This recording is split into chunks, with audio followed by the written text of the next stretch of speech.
Fala pessoal, Guilherme Nicolas, Head de Renda Variável da AO Investimentos. Enfim, Expert 2023. Esse ano, um stand maior, a gente vai ter momentos de bate-papos e entrevistas. E eu estou aqui com nada mais, nada menos que Fernando Ferreira, estrategista e Head da Research da XP. Fernando, muito bem-vindo. Obrigado, vamos começar essa Expert. A gente está só no começo abrindo, né? A Expert, essa que vai ser a maior de todas e a melhor de todas, porque cada ano a gente evolui, né? A gente traz uma conferência melhor, com mais conteúdo para vocês, investidores, para ajudar vocês a investir melhor.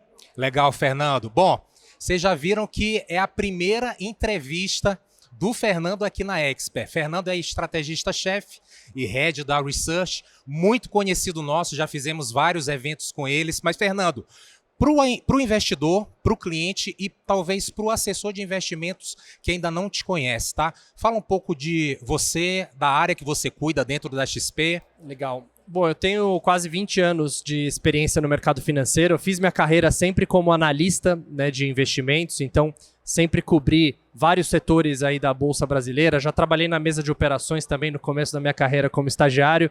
Eu vi que meu perfil era menos de trader, mais de analista, então logo já fiz a movimentação para a área de análise, onde eu estou aí há praticamente 20 anos, né? Eu já passei 10 anos fora do Brasil também, cobrindo empresas lá fora, e vim para a XP no começo de 2020, então mais ou menos 3 anos e meio, para montar uma área de research, estruturar essa área de research, e hoje a gente fica muito feliz que a gente tem aí um time de 60 analistas no time, a gente produz mais de 500 relatórios por mês, e a gente tem um acesso de mais de 1 milhão de acessos aos nossos conteúdos de clientes e assessores por mês. Então a gente fica muito feliz que o nosso conteúdo está alcançando bastante gente. A gente não faz notícia, né? A gente faz análise. Então, de fato, a gente fica muito feliz com todo esse reconhecimento que vem através, né, da leitura, do uso dos nossos conteúdos, tanto da forma escrita, como agora também em formato de podcast, o nosso Morning Call que está no YouTube. Enfim, então são vários formatos que a gente traz essa informação, esse conteúdo, essa análise para vocês.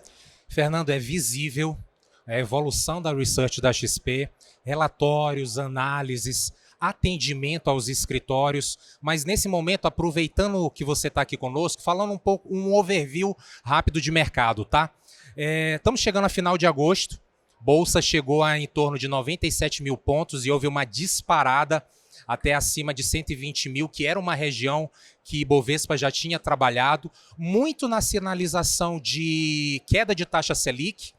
Copom veio com essa queda em 0,50 pontos, mas tivemos 5 semanas consecutivas de perda do índice Bovespa, até numa baixa histórica de 13 pregões consecutivos. Eu queria que você falasse um pouco muito do que deu-se esse movimento e o que a gente pode esperar de Ibovespa até o final de 2023. Tá bom, vamos lá. Então, de fato, a gente viu um início de um ciclo bastante favorável, né? E a Bolsa teve uma alta importante ali durante os meses de maio, junho e até julho.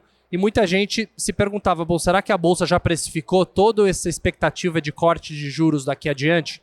E a gente fez um estudo bem interessante, que ele mostra o seguinte, que a Bolsa, em geral, antes do primeiro corte do Copom, ela tende a subir em torno de 15%. Dessa vez ela subiu um pouquinho mais, 20%. Então, de fato, a Bolsa tende a antecipar esse primeiro corte. Porém, se você segurou, se você comprou Bolsa no primeiro corte da Selic e você segurou até o final, né, do ciclo de corte, a Bolsa historicamente deu 40% de retorno durante esse período, que foi 3 vezes superior ao retorno do CDI no mesmo período. Então muita gente fala, nada bate o CDI no Brasil. Isso não é verdade. A Bolsa, durante os ciclos de queda de juros, tende a ter uma performance muito superior ao CDI. Agora, correções, elas são naturais e até esperadas, né? E a gente acha que essa correção que a gente viu recentemente, a Bolsa voltando aí para 115 mil pontos e agora recuperando nos últimos dias, ela tem muito a ver com o que está acontecendo lá fora. Então lá fora a gente viu altas de juros dos Estados Unidos, principalmente nas treasuries, e isso fez com que o investidor estrangeiro realizasse um pouco dos lucros, botasse no bolso o lucro que eles conseguiram nos últimos meses, mas isso para a gente não é um sinal amarelo, não é um sinal vermelho, é basicamente um movimento normal de mercado de realização de lucros.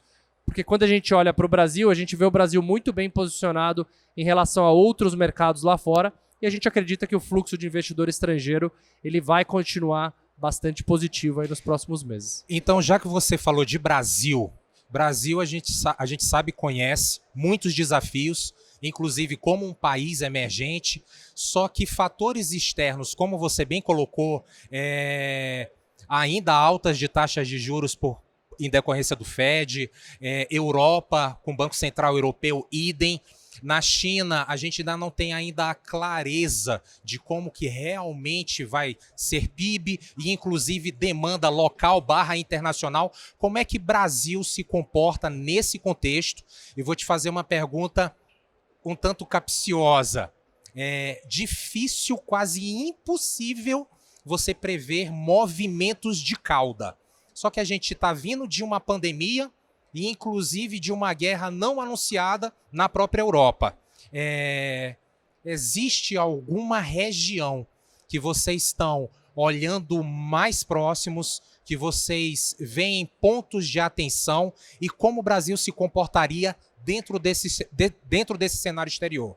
Olha, eu diria, primeiro ponto, que quando a gente investe, principalmente em ativos de risco, em bolsa de valores, fundos imobiliários e assim por diante, a gente sempre vai ter um cenário de uma lista de riscos. Perfeito. Né? Então, todo cenário que a gente olha, você sempre vai olhar lá para fora ou aqui para dentro e sempre vão ter riscos. O importante é a gente saber definir quais riscos são realmente relevantes, realmente a gente tem que se preocupar e quais que são parte do jogo normal, né, e faz parte. Então, eu acho que sim, o cenário externo, quando a gente lembra 6 meses atrás ou 8 meses atrás, no começo do ano, muita gente tinha certeza que viria uma recessão americana e uma recessão na Europa. Essa recessão não aconteceu. Os Estados Unidos está com o PIB crescendo a 2,5% ao ano e com taxa de desemprego de 3,5%. A Europa, melhor ainda, a Europa está com uma economia ainda mais forte que os Estados Unidos e todo mundo tinha certeza que a Europa ia entrar em recessão até antes dos Estados Unidos. Então, eu diria que, do ponto de vista da economia, a economia global está muito mais resiliente do que se esperava e, ainda por cima, com uma inflação declinante. A gente está vendo dados de inflação já há vários meses surpreendendo positivamente, né? Ou seja, uma inflação cadente, o que faz com que os bancos centrais já tenham alguma confiança de parar de subir juros ou até começar a pensar em cortes de juros. Perfeito. Então, do ponto de vista do cenário econômico, eu diria que é um cenário favorável, porque a gente está vendo uma desaceleração da economia global sem uma recessão. A China, era assim esperado que a China fosse ser um motor aí de crescimento mais forte para o mundo, e de fato a China vem desapontando, porém, quando a gente olha para frente, esse desapontamento do crescimento chinês provavelmente vai trazer estímulos por parte do governo chinês. Perfeito. É isso que o mercado está esperando, que o governo chinês agora vai vir com mais estímulos para a economia por lá, e isso é muito favorável para o Brasil, principalmente para os preços das commodities. Então a gente acha que o Brasil está muito bem posicionado no cenário emergente. Por quê? O Brasil está barato, o Brasil ainda tem uma taxa de juros bastante elevada, que continua atraindo capital para o Brasil e faz com que a nossa moeda fique apreciada. A nossa balança comercial continua batendo recorde atrás de recorde, então o nosso fluxo de capitais para o Brasil está muito favorável do ponto de vista de comércio. O Brasil tem pouco risco geopolítico também, quando a gente compara com outros países. A China nessa situação, tensão com Taiwan, a Ucrânia e Rússia ainda em guerra, sanções que ainda existem. E o investidor global, ele ficou com menos opções de investimento em mercados emergentes. E ele está procurando alternativas. E para a gente, a América Latina, como Brasil e México, são alternativas bastante viáveis. E a gente acha que a gente continua se beneficiando desse cenário. O risco é se tivermos sim uma recessão mais profunda, alguma crise lá fora, que por enquanto a gente não vê. A gente vê uma economia resiliente em desaceleração, mas sem alguma recessão mais forte. Legal. Fernando, eu estou na XP há quase 4 anos, vi um pouco da tua entrada, um pouco do que a Research evoluiu, tá?